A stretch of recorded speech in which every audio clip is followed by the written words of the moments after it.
Edu ക്ലബിന്റെ പുതിയൊരു വീഡിയോയിലേക്ക് ഏവർക്കും സ്വാഗതം.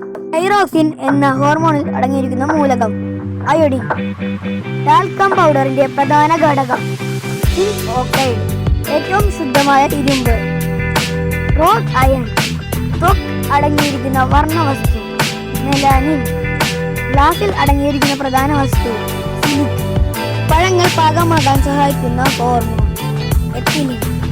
ലെൻസ് എന്ന പദം ഉത്ഭവിക്കുന്ന ലാറ്റിൻ വാക്ക് ലെൻഡി, ക്ലോണിങ്ങിന്റെ പിതാവ് ഇയാൻ വിൽമുട്ട്. ലെൻസ് നിർമ്മിക്കാൻ ഉപയോഗിച്ച ഗ്ലാസ് ഫ്ലിന്റ് ഗ്ലാസ്. ഡിഫ്തീരിയ രോഗം ഉണ്ടാക്കുന്നത് ആര്? ബാക്ടീരിയ. ആദ്യത്തെ കൃത്രിമ നാര് നൈലോൺ. വൈദ്യുത വിശ്ലേഷണ നിയമം ആവിഷ്കരിച്ചത് ആര്? ഫാരഡേ. കൃത്രിമ പട്ട് കണ്ടുപിടിച്ചത് ആര്? Joseph W. സ്പെൻ. Thank you for watching our video.